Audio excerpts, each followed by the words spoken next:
عليه ونعوذ بالله من شرور أنفسنا ومن سيئات أعمالنا من يهده الله فلا مضل له ومن يضلل فلا هادي له ونشهد أن لا إله إلا الله وحده لا شريك له وأشهد أن محمدا عبده ورسوله أما بعد فإن خير الحديث كتاب الله وخير الهدي هدي محمد صلى الله عليه وسلم وشر الأمور محدثاتها وكل محدثة بدعة وكل بدعة ضلالة وكل ضلالة في النار فأعوذ بالله من الشيطان الرجيم يا أيها الذين آمنوا اتقوا الله حق تقاته ولا تموتن إلا وأنتم مسلمون أعوذ بالله من الشيطان الرجيم ومن يكفر بالإيمان فقد هبط عمله وهو في الآخرة من الخاسرين সমস্ত প্রশংসা সেই মহান মহিয়ান বলিয়ান সর্বশক্তিমান আল্লাহ রাব্বুল আলামিনের জন্য যিনি আমাদেরকে জুমা মসজিদে এসে সাধারণত সালাত আদায় করে জুমার খুতবা শোনা এবং বলার তৌফিক দান করলেন সেই মহান রব্বুল আলামিনের প্রতি জানাই শুকরিয়া আলহামদুলিল্লাহ। যদিও আখিরের নবী বিশ্বের মানবতার দূত হিসেবে যিনি প্রেরিত হয়েছিলেন সেই রাহমাতুল লিল আলামিন মুহাম্মদুর রাসূলুল্লাহ সাল্লাল্লাহু আলাইহি ওয়াসাল্লামের উপরে অগণিত সালাত ও সালাম বর্ষিত হোক। আল্লাহুম্মা সাল্লি আলাইহি আল্লাহুম্মা বারিক আলাইহি। আজকের জুমার খুতবার সংক্ষিপ্ত বিষয়বস্তু আকীদা। এই আকীদা সম্পর্কে এক গুরুত্বপূর্ণ কোরআন এবং সহিহ হাদিস ভিত্তিক আলোচনা পেশ করব ইনশাআল্লাহুল আজিজ। এই আকীদা মুসলিম জীবনে গুরুত্বপূর্ণ একটি অধ্যায়ের নাম হচ্ছে আকীদা। এই আকীদা যে যার যেমন হবে এই আকীদা অনুযায়ী তার হাসর নাসর হবে। এই আকীদা যার আকীদা যেমন হবে, যার আকীদা সঠিক হবে, তার আকীদা সম্পর্কে আল্লাহ রাব্বুল আলামিন বিচার দিবসে তাকে জান্নাত এবং জাহান্নামে দিবেন। আকীদা শব্দের আবিধানিক অর্থ হচ্ছে না দেখে বিশ্বাস করা। কোরআনুল কারীমে সূরা বাকারায় আল্লাহ রাব্বুল আলামিন বলেন উকদাতুন। এই উকদাতুন শব্দ থেকে আকীদার উৎপত্তি। উকদাতুন নিকাহ বলা হয়েছে, যেমন বিবাহর আদ বা উকদাতুন মানে হচ্ছে বিবাহর বাঁধন।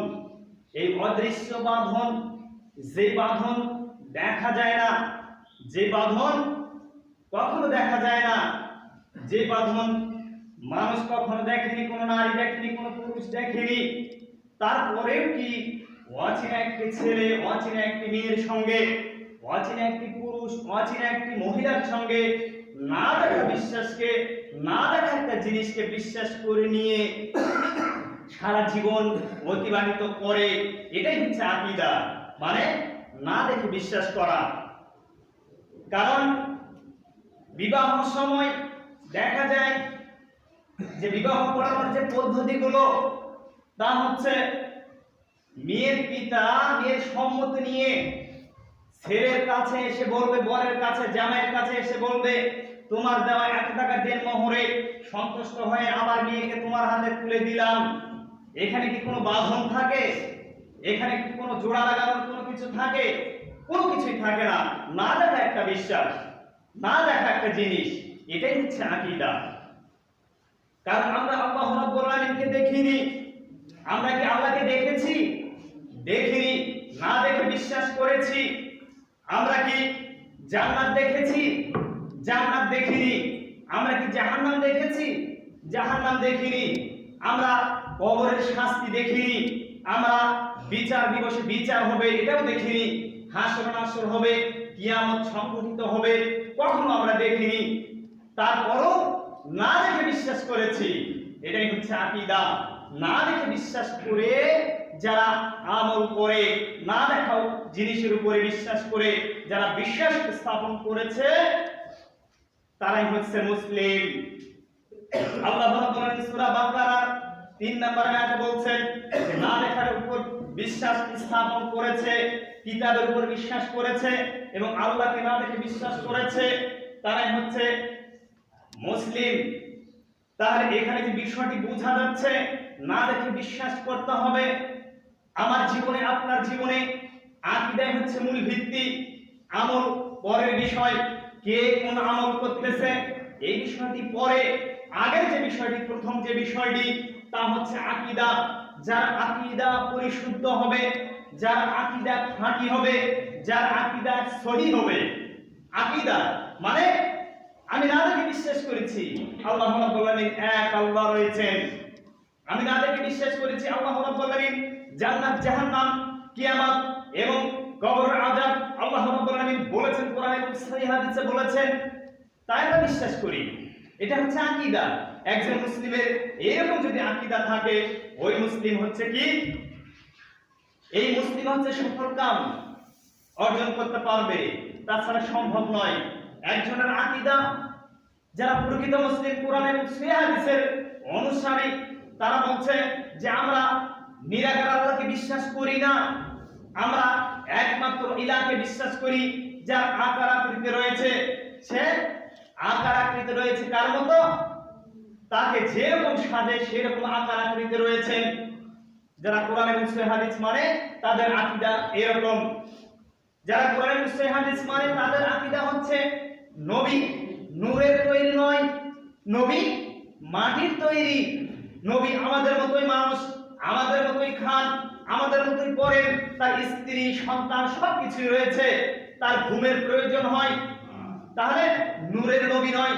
তাহলে আমাদের মতো আদমের সন্তান, আদমের সন্তান মুহাম্মদ সাল্লাল্লাহু আলাইহি সাল্লাম হচ্ছে আদমের সন্তান। আমরা যেমন আদমের সন্তান, মুহাম্মদ সাল্লাল্লাহু আলাইহি সাল্লাম আদমের সন্তান, মানুষ এবং নবী। যারা বিশ্বাস স্থাপন করেছে এরকম, এটা হচ্ছে সঠিক আকীদা। আর ভ্রান্ত আকীদা হচ্ছে তারা বিশ্বাস স্থাপন করেছে না দেখে, কিভাবে নিরাকার সত্তার তারা ইবাদত বندگی করে। বলছে যে আল্লাহর আকার নেই, যদি আল্লাহর আকার না থাকে তাহলে এত সুন্দর মানুষ সৃষ্টি করলো কি করে? আসমান জমিনে যা কিছু আছে এত আকর্ষণীয় জিনিস সৃষ্টি করলো কি করে? এত সুন্দর নারী, এত সুন্দর পুরুষ, এত আকর্ষণ দিয়ে সৃষ্টি করলো। একজনের কারো যদি আকারই না থাকে, সে যদি নিরাকার হয়, তাহলে কি করে নিরাকার স্রষ্টা এত সুন্দর জিনিস সৃষ্টি করলো? এটা আসলে বিবেকবানের কথা নয়, কোরআন হাদিসে তো অবশ্যই নয়। বিবেকবান যদি একজন বিবেকবান হয়, কোরআন হাদিস জানে না, সেই ব্যক্তি কখনো বলবে না। তারপরে বলছে যে নবী হচ্ছে নূরের তৈরি। কারণ আরে নবী কি সাধারণ মানুষ হতে পারে? নবী কি আমাদের মতো মানুষ হতে পারে? কখনো সম্ভব নয়। এই জন্য তারা বলছে কি নবী হচ্ছে নূরের তৈরি। সুবহানাল্লাহ ওয়া বিহামদি, ফেরেশতারা নূরের তৈরি, নবী কখনো নূরের তৈরি নয়। এই আকীদা যারা পোষণ করছে তারা হচ্ছে ভ্রান্ত আকীদায় বিশ্বাসী। সম্মানিত মসজিদের নারী ও পুরুষ মুসল্লি, সূরা মায়েদা আয়াত নম্বর 5 তেলাওয়াত করেছি। আল্লাহ রাব্বুল বলছেন ওমাই ইয়াকফুর বিল ঈমান ফাকাদ হাবিতা আমালুহু ফাহুয়া ওয়া হুয়া ফিল আখিরাতি মিনাল খাসিরিন। যে ব্যক্তি বিশ্বাসের সাথে কুফরি করবে, যে ব্যক্তি বিশ্বাসের সাথে কুফরি করবে, তার আমল নষ্ট হয়ে যাবে, সে পরকালে ক্ষতিগ্রস্তদের অন্তর্ভুক্ত হয়ে যাবে। আল্লাহ রাব্বুল আলামিন সূরা মায়েদার এই 5 নম্বর আয়াতে তিনটি কথা বলেছেন। প্রথম, যে ব্যক্তি বিশ্বাসের সাথে কুফরি করবে, যে ব্যক্তি বিশ্বাস স্থাপন করবে না যে আল্লাহ নিরাকার সত্তা, এরকম বিশ্বাস স্থাপন করবে, ওই ব্যক্তি ক্ষতিগ্রস্তদের অন্তর্ভুক্ত পরকালে। দ্বিতীয় কথাটি বলছেন যে তার আমল নষ্ট হয়ে যাবে, কারণ আকীদা যদি সঠিক না থাকে তার আমল অবশ্যই নষ্ট হয়ে যাবে, কারণ তার আকীদায় সঠিক নেই। যেমন উদাহরণস্বরূপ, একজন ব্যক্তি যদি স্কুল কলেজ মাদ্রাসাতে ভর্তি হয়, ফর্ম পূরণ করে ভর্তি হতে হয়। তাহলে ফর্ম পূরণ করে যদি ভর্তি হয় তারপরে সে ক্লাস করতে পারবে, পরীক্ষায় অ্যাটেন্ড করবে, তারপরে পরীক্ষা যে বোর্ড পরীক্ষা রয়েছে তারপরে সার্টিফিকেট আসবে। কিন্তু সে ভর্তি হয়নি, স্কুল কলেজ মাদ্রাসাতে ভর্তি হয়নি, সে ক্লাস করছে, ক্লাস করতেছে যখন পরীক্ষা আসলো তখন পরীক্ষা দিল, কিন্তু সে ফর্ম ফিল আপ করেনি, সে স্কুলে মাদ্রাসা কলেজে ভর্তি হয়নি, তাহলে তার এরকম বোর্ডে যেমন এই খাতাটা যাবে না, সেই রকম একজন আকীদা পরিশুদ্ধ আকীদার ব্যক্তি যদি পরিশুদ্ধ আকীদার ব্যক্তি হয়, যদি আমল করে, ওই আমলটি আল্লাহ রাব্বুল আলামিনের দরবারে যাবে, এবং যে ব্যক্তি পরিশুদ্ধ আকীদা নয়, ভ্রান্ত আকীদায় বিশ্বাসী, ওই ব্যক্তির আকীদা, ওই ব্যক্তির আমল এরকম আল্লাহ রাব্বুল আলামিনের দরবারে যাবে না, আমলগুলো নষ্ট হয়ে যাবে। সম্মানিত মসজিদের নারী এবং পুরুষ মুসল্লি, 3 নম্বর যে বিষয়টি বলছেন, সে পরকালে ক্ষতিগ্রস্তদের অন্তর্ভুক্ত হয়ে যাবে। তাহলে যদি পৃথিবীতে আমল না করে, পৃথিবীতে যদি আমল কবুল না হয়, পৃথিবীতে যে এত কষ্ট করে যে আমলগুলো করেছে, এই আমলগুলো যদি আল্লাহ রাব্বুল আলামিনের দরবারে কবুল না হয়, সে কি ক্ষতিগ্রস্ত হবে না? অবশ্যই সেই পরীক্ষার্থীর মতো ক্ষতিগ্রস্ত হবে। যেমন সে স্কুলে ভর্তি হয়েছে, স্কুল কলেজ মাদ্রাসাতে ভর্তি হয়েছে, কিন্তু ক্লাসও করে, আবার পরীক্ষার সময় কি করেছে? লেখাপড়া করেনি, খাতাতে সে আমল করেছে, কিন্তু ওই খাতাতে যে আমল সে পরীক্ষা দিয়েছে, কিন্তু সে লেখার সময় ভুলভাল লিখেছে, প্রশ্ন যা এসেছিল প্রশ্নের ভুল উত্তর দিয়েছে। যেমন এক শ্রেণীর মানুষ রয়েছে বেদাতি আকীদায় বিশ্বাসী, এই বেদাতি আকীদায় যারা বিশ্বাসী তাদের আমল ওই রকম, এত কষ্ট করে ক্লাস করলো, পরীক্ষাও দিল, কিন্তু পরীক্ষাতে ফেল টুস মারলো। তাহলে এরকম অবস্থায় কিছু মুসলিমকে দেখা যায় যে মুসলিমগুলো সে নামধারী মুসলিম দাবি করে, তারপরে ইবাদত বندگی করে, আমল করে, কিন্তু আকীদা খারাপ হওয়ার কারণে, আকীদা ভ্রান্ত হওয়ার কারণে ওই আমলটি আল্লাহ রাব্বুল আলামিনের দরবারে কবুল হলেন না। তাহলে সম্মানিত মসজিদের মুসল্লি, এই বিষয়টি আসলে দুঃখের বিষয়, কারণ মানুষ আকীদা নিয়ে কোনো কথা বলে না। কারণ আরে কে কিভাবে কি করতেছে করুক না কেন, আকীদা নিয়ে কথা বলা হয় না। সাতটা যত বাংলাদেশে ইসলামী দল আছে, দলের নামগুলো বলছি না, যত দল আছে আমাদের তদন্ত করে আমরা দেখেছি সব দলের ভ্রান্ত আকীদা। প্রায় কিছু দুই একটি দল রয়েছে যারা কোরআন এবং সহিহ হাদিস মেনে চলে, এই দল ব্যতীত সব দলেরই ভ্রান্ত আকীদা। তারা বিশ্বাস স্থাপন করেছে ওইভাবে, ওটা যে আল্লাহ নিরাকার সত্তার, আমরা ইবাদত বندگی করি নিরাকার সত্তার। যেমন আল্লাহ রাসূল সাল্লাল্লাহু আলাইহি ওয়াসাল্লামের যুগে আবু জেহেল, আবু লাহাব যারা যেভাবে ইবাদত করেছিল, তারা একটা আকার আকৃতি তৈরি করেছিল মূর্তির, তারা আকার আকৃতি তৈরি করেছিল মূর্তির, কিন্তু দুঃখের বিষয় এই মূর্তির ইবাদত বندگی করতে করতে আল্লাহ রাসূল সাল্লাল্লাহু আলাইহি ওয়াসাল্লামের যুগে একটি ঘটনা, আল্লাহ রাসূল সাল্লাল্লাহু আলাইহি ওয়াসাল্লামের যুগে সেই যুগের একজন পণ্ডিত মানুষ ছিলেন, সেই ব্যক্তি এরকম মূর্তি পূজা করত, এক মূর্তির পূজা করত, এই মূর্তির পূজা করতে করতে সব কামনা বাসনা যা কিছু সবকিছু চাইতো, কিন্তু একদিন এই মূর্তিকে রেখে বাজারে গেছে, কিন্তু এই মূর্তি বাড়িতেই ছিল।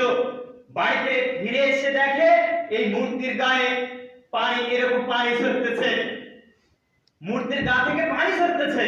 সে মনে করলো হয়তোবা আমার দেবতার গা থেকে পানি ঝরছে, হয়তোবা এটা রহমতের পানি হবে, অথবা এরকম কিছু, যেহেতু মূর্তির গা থেকে পড়তেছে। সেই ক্ষেত্রে সে কি করলো? জিহ্বা দিয়ে অথবা হাত দিয়ে তুলে চাটতে শুরু করলো। তখন সে দেখলো যে স্বাদটা একটু লবণ লবণ লাগে। সে মনে করলো আরে পানি হলে তো, স্বচ্ছ পানি হলে তো আসলে এরকম পানির মতো স্বাদ লাগতো, তাহলে লবণ লবণ লাগে কেন, রোলটানি লাগে কেন? তখন সে এদিক সেদিক ঘুরে দেখে হাদিসে এসেছে যে খাসিয়াল অথবা কুত্তা, এই কুত্তা এসে দেবতার গায়ে প্রস্রাব করে দিয়েছে, অথবা খাসিয়াল এসে কুত্তার গায়ে, এই মূর্তির গায়ে প্রস্রাব করে দিয়েছে। তাহলে এই মূর্তির ইবাদত বندگی সে করত, তখন ভাবলো আরে আমি যেই দেবতার পূজা করি, এই দেবতার গায়ে প্রস্রাব করে দিয়েছে, তার এটাই ক্ষমতা নেই, আমি এত কিছু চেয়েছি তাই হয়তোবা পাইনি। সে আল্লাহ রাসূল সাল্লাল্লাহু আলাইহি ওয়াসাল্লামের কাছে গেলেন এবং এই ঘটনা খুলে বললেন, বলার পর সে ইসলাম গ্রহণ করলেন। তার আকীদা কি ছিল? মূর্তি পূজারই আকীদা ছিল। কিন্তু আজকেও কিছু নামধারী মুসলিমদেরকে দেখা যায় তারা অদৃশ্য আল্লাহর ইবাদত করে, তারা মাজার পূজা করে, যে মাজারে যে রয়েছে সে সব কিছু পূরণ করতে পারে। মাজারে মানে কবরে যে ব্যক্তি রয়েছে সেই ব্যক্তি সবকিছু মনের আশা বাসনা কামনা পূরণ করতে পারে। এই জন্য তো দেখা যায় শাহজালাল শাহ পরাণ থেকে শুরু করে বিভিন্ন যে এরকম ওলিয়া উলিয়ার যে মাজারগুলো রয়েছে এখানে যায় মনের কামনা বাসনা ব্যক্ত করে, এখানে চাইলে নাকি পাওয়া যায়। এইরকম সেই যুগের আবু জেহেল যেমন ইবাদত করেছিল, আজকের আবু জেহেলের এই একই অবস্থা। সম্মানিত মসজিদের মুসল্লি, তাহলে কে কুফরি আকীদা লালন করছে, কেউ আবার শিরকি আকীদা লালন করছে, কেউ আবার বেদাতি আকীদা লালন করছে, কেউ আবার সুফিবাদী আকীদা লালন করছে, পালন করছে। সম্মানিত মসজিদের মুসল্লি, আকীদা হতে হবে বিশুদ্ধ পরিশুদ্ধ। আকীদা যদি না হয় এই যত ইবাদত বندگی করে, যত আমল করে, লাভ নেই। আমার গায়ে যত বড় এইরকম জুব্বা থাকুক না কেন, আমার মাথায় যত বড় লম্বা টুপি থাকুক না কেন, আমার মুখে বিশাল দাড়ি দেখলে বিশাল হুজুর মনে হয়, আমার মাথায় যত বড় একটা পাগড়ি থাকুক না কেন দেখলে বিশাল হুজুর মনে হয়, কিন্তু আমার যদি আকীদা ঠিক না থাকে, আমার আমল, আরে আমল 100 আমি করি, আমল যত 5 ওয়াক্ত সালাত আমি আদায় করি, তারপরে যত ইবাদত বندگی আছে দান সদকা থেকে শুরু করে সবকিছুই করি, কিন্তু আমি পালন করিনি কি আল্লাহ রাব্বুল আলামিন এবং আল্লাহর রাসূল সাল্লাল্লাহু আলাইহি সাল্লাম যে আকীদায় বিশ্বাসী হতে বলেছেন এই আকীদা আমি বিশ্বাস করিনি। এই জন্য তো আজকে দেখা যাচ্ছে কিছু শ্রেণীর আলেম রয়েছে যারা কোরআন এবং সহিহ হাদিসের বিরোধিতা করে, কিছু শ্রেণীর আলেম রয়েছে তারা কোরআন এবং সহিহ হাদিসের যারা কথা বলে তাদের বিরোধিতা করার জন্য হয়তো তাদের জন্ম হয়েছে, তার আকীদা সঠিক নেই, সে বলে আরে কি করে করুক, নামাজটা অন্তত পড়ুক। এরকম অনেকেই বলে আর কি করে করুক, নামাজটা পড়ুক কেন? যদি আকীদা ঠিক না থাকে তাহলে আমল যে নষ্ট হয়ে যাবে, সবকিছু বরবাদ হয়ে যাবে, সে পরকালে ক্ষতিগ্রস্ত হয়ে যাবে।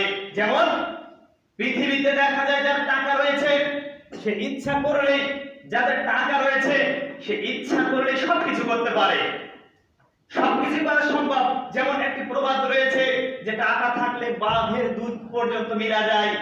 এরকম একজন ব্যক্তির টাকা রয়েছে সে সবকিছু করতে পারবে, কিন্তু একজনের টাকা নেই সে কি সবকিছু করতে পারবে?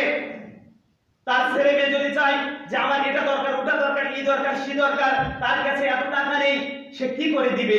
সে দুনিয়াতে ক্ষতিগ্রস্ত। কেন? তার স্ত্রীর কথা শুনতে হবে, তার সন্তানের গালি শুনতে হবে, তার ছেলে মেয়েদের কথা শুনতে হবে, তার স্ত্রীর গালি শুনতে হবে।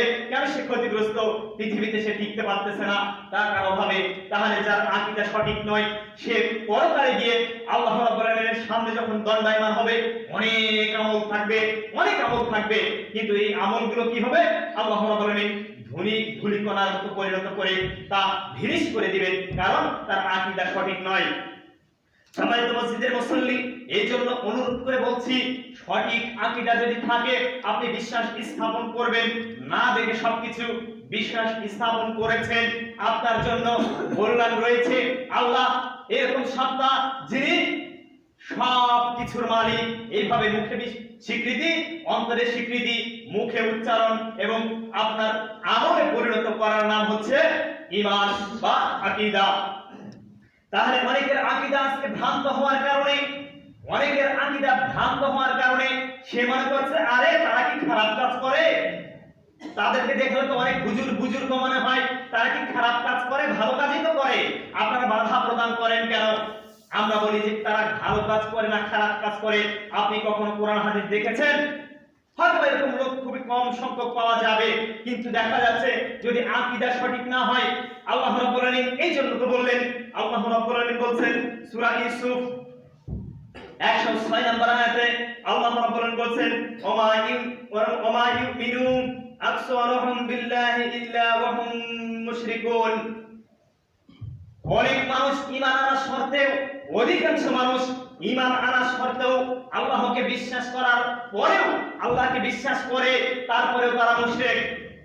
সম্মানিত মসজিদের মুসল্লি, দেখেন অনেক মানুষ ঈমান এনেছে, আল্লাহ রাব্বুল আলামিনকে বিশ্বাস করে, তারপরেও কি তারা মুশরিক। মুশরিক মানে কি? আপনি কি মনে করছেন মুশরিক মানে মুসলিম? কখনো নয়। মুসলিমই যে ব্যক্তি কোরআন এবং হাদিস যেটা বলা হয়, কোরআন এবং হাদিসে যা আছে যেটা বলা হয় যারা মেনে নিয়েছে তাদেরকে মুসলিম বলা হয়। এক শ্রেণীর মুনাফিক মুসলিম রয়েছে, মসজিদে এসে দেখা যায় সামনের কাতারে বসে, তাদেরকে দেখলে দেখা যায় এরকম পরহেজগারিতা মনে হয়, কিন্তু দুঃখের বিষয় তার পিছনে মুনাফিকি রয়েছে। কেমন? আপনার কাছে আপনার মতো, আমার কাছে আমার মতো, আরেকজনের কাছে আরেকজনের মতো। এইরকম হচ্ছে মুনাফিকের লক্ষণ, যে দুমুখ নীতি অবলম্বন করে। যে ব্যক্তি দুমুখ নীতি অবলম্বন করে, যে আরে আমার কাছে এসেছে, বলছে আরে হুজুর আপনার তো অনেক খুব ভালো ইসি অনেক কিছু, আমার প্রশংসা করলো, আরেকজনের কাছে যায় বলতেছে আরে এ তো কিছুই জানে না, আপনি অনেক ভালো। এটা হচ্ছে মুনাফিক। আল্লাহ রাসূল সাল্লাল্লাহু আলাইহি সাল্লাম বলছেন যে মুনাফিক জাহান্নামের সর্বনিম্নে থাকবে। মুনাফিকের শাস্তি এত কঠিন হবে কারণ তার জন্য ইসলামের ক্ষতি হয়েছে, তার জন্য ইসলাম ধ্বংস হয়েছে। এরকম পৃথিবীতে বাংলাদেশে অনেক এরকম মুনাফিক রয়েছে যারা ইসলামের ক্ষতি করার জন্য, তাদের লেবাস দেখলে মনে হয় মুসলিম মুসলিম, তাদের লেবাস দেখলে আলেম মনে হয়, কিন্তু আলেম নামের তারা হচ্ছে জালেম। ইসলামের এত ক্ষতি সাধন করছে, ইসলামের এত ক্ষতি করেছে যা আপনি কল্পনাও করতে পারবেন না। সম্মানিত মসজিদের মুসল্লি, আসলে সতর্ক সাবধান থাকার জন্য আপনাকে বলছি। তাহলে আকীদা শব্দটি ওকদাতুন শব্দ থেকে উদ্ভূত হয়েছে, যার অর্থ হচ্ছে গিরা বা বাঁধন।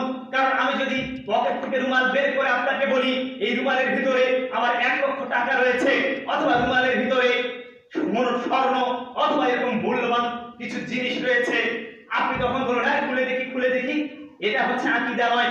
আপনি না দেখে, আমার কথাটাই না দেখে বিশ্বাস করলেন যে ভিতরে কি রয়েছে, টাকা রয়েছে অথবা স্বর্ণ রয়েছে, এটাই হচ্ছে আকীদা। না দেখে বিশ্বাস, না দেখে বিশ্বাস করার নামই হচ্ছে আকীদা। তাহলে না দেখে বিশ্বাস করলেন, এই আকীদার আরেকটি অর্থ হচ্ছে বীচি অথবা বীজ, যাকে বলা হয় আঠি। আল্লাহ রাসূল সাল্লাল্লাহু আলাইহি সাল্লাম সহিহ বুখারীর প্রথম হাদিস, মিশকাতের প্রথম হাদিস এবং সহিহ মুসলিমের 5036 নম্বর হাদিস, আল্লাহ রাসূল সাল্লাল্লাহু আলাইহি সাল্লাম বলেন ইন্নামাল আ'মালু বিন্নিয়াত। সমস্ত এই আকীদা আমল নির্ভর করে তার নিয়তের উপরে। যার নিয়ত যেই আকীদার উপর বিশ্বাস হবে, যার নিয়ত যেই আকীদার উপরে থাকবে, তার আমল ওই ক্ষেত্রেই যাবে। তার আমল, তার যেই আকীদার উপর বিশ্বাস থাকবে, যে আকীদা তার লালন করবে, ওই আকীদাগত অবস্থায় সে আমল করতে থাকবে। যেমন একজন কোরআন এবং সহিহ হাদিসের অনুসারী, আহলে সুন্নাত ওয়াল জামাতের অনুসারী, তার আকীদা কি? কোরআন এবং সহিহ হাদিসে যেভাবে আল্লাহ রাসূল সাল্লাল্লাহু আলাইহি ওয়াসাল্লাম আকীদা পোষণ করেছেন, আল্লাহ এবং আল্লাহ রাসূল সাল্লাল্লাহু আলাইহি ওয়াসাল্লাম যেভাবে আকীদা পোষণ করতে বলেছেন, আল্লাহ রাসূল এবং সাহাবায়ে কেরামগণ যেই আকীদা পোষণ করেছে, এই আকীদাতে বিশ্বাসী হচ্ছে আপনার আহলে সুন্নাত ওয়াল জামাত। এই আহলে সুন্নাত ওয়াল জামাতের আকীদা কি? তারা না দেখে বিশ্বাস করে এবং ইবাদত বندگی এইভাবেই করে যে আল্লাহ যেভাবে করতে বলেছেন, রাসূলুল্লাহ সাল্লাল্লাহু আলাইহি ওয়াসাল্লাম যেভাবে করেছেন, এটাকে যদি কেউ লালন করে, এইভাবে যদি আমল করে, যা আল্লাহ রাসূল সাল্লাল্লাহু আলাইহি ওয়াসাল্লাম করেছেন তাই করবে, কোনো বিন্দু মাত্র কম বেশি করবে না। এইরকম আকীদার অনুসারীগণ দুনিয়াতে এবং পরকালে সফলকাম হবে। আরেক শ্রেণীর ব্যক্তি রয়েছে, তারা হচ্ছে সুফি তরিকায় বিশ্বাসী। যেমন সুফি তরিকায় বিশ্বাসী কয়েকটি দল বাংলাদেশে রয়েছে।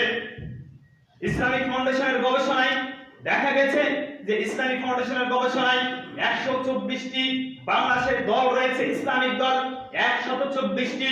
তার মধ্যে সুফিবাদী দল যেমন আহলে সুন্নাত ওয়াল জামাতের একটি দল রয়েছে, আর বাকি যে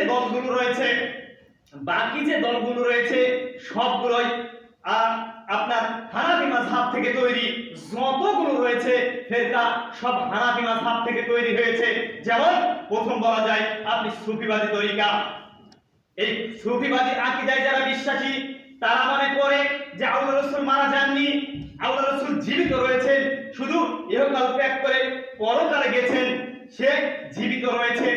কারণ এরকম অনেক আকীদা পোষণ করে, যেমন ফাজাইলে আমল থেকে শুরু করে এই ফাজাইলে আমলে অনেক মিথ্যা উদ্ভট কাহিনী, মিথ্যা কাহিনী লিপিবদ্ধ করা হয়েছে। কারণ একটি কাহিনী এখানে দেখা গেছে যে ফাজাইলে আমলে, তা হচ্ছে এখানে বলা হয়েছে আল্লাহ রাসূল সাল্লাল্লাহু আলাইহি সাল্লামের হাত মুবারক কবর থেকে বের হয়ে এসে সালাম প্রদান করে। সম্মানিত মসজিদের মুসল্লি, একজন মারা গেছে, কারণ আল্লাহ রাব্বুল আলামিন যে কথাটি বললেন আসলে আমার সকলের জানা যে আল্লাহ রাসূল সাল্লাল্লাহু আলাইহি ওয়াসাল্লাম মারা গেছেন। যাই হোক, এখানে যে বিষয়টি দেখা যায়, এই ফাজারে আমল পড়ে এক শ্রেণীর এরকম ইসলামী দল রয়েছে, তারা মানুষকে আকৃষ্ট করে তাদের দলের দিকে। তারা কোন দলের? তারা হচ্ছে হানাফি দলভুক্ত। আরেক শ্রেণীর দল হচ্ছে আটরশি, ফুলতলি, মাঝভান্ডারি, আপনার যত এরকম দল রয়েছে, এই দলগুলো সবগুলো হানাফি থেকে তৈরি হয়েছে। হানাফি ছাড়া পৃথিবীতে বাংলাদেশে এই 124টি দলের মধ্যে হানাফি দলের সংখ্যাই হচ্ছে বেশি। মানে হানাফিদের মধ্যে এত দল আপনি বলতে পারবেন না, বুঝতে পারবেন না, না যদি আপনি জানেন।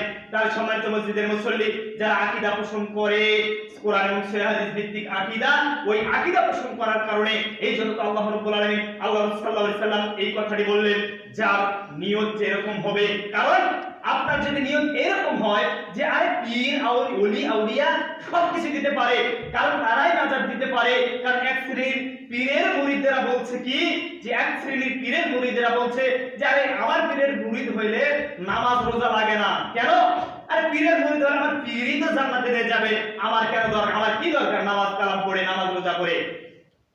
এক শ্রেণীর পীরের মুরিদরা এই কথা বলছে। তাহলে তাদের আকীদা কি? তাদের আকীদা বিশ্বাস হচ্ছে যে আমার পীরই আমাকে জান্নাতে নিয়ে যাবে। আর আল্লাহ রাসূল সাল্লাল্লাহু আলাইহি ওয়াসাল্লাম বললেন যে যার নিয়ত যেটার উপরে হবে, তার হিসাব কিতাব, তার আমল এটার উপরেই হবে, এবং পরকালে হিসাব ওটার উপরেই হবে। যদি আকীদা সঠিক না হয়, পরকালে সব কিছু ফিনিশ করে দিয়ে তাকে জাহান্নামে নিক্ষেপ করা হবে। সম্মানিত মসজিদের নারী এবং পুরুষ মুসল্লি, এই জন্য আকীদা শুদ্ধ করতে হবে। আকীদা যদি শুদ্ধ না থাকে তাহলে সম্ভব নয়। এখানে আরেকটি ব্যাপার, আকীদা আপনার কি করে হবে, কিভাবে হবে? কারণ আপনি আকীদা যদি লালন করেন জামাত ইসলামের, আপনি যদি আকীদা লালন করেন আপনার তাবলীগ জামাতের, আপনি যদি আকীদা লালন করেন বিভিন্ন ইসলামী যে দলগুলো রয়েছে, আটরশি, ফুলতলি, আপনার মাঝভান্ডারিতে যা দল রয়েছে, এরকম যদি আকীদা পোষণ করেন, তাহলে আপনার ইবাদত আল্লাহ রাব্বুল আলামিনের দরবারে গ্রহণযোগ্য হবে না।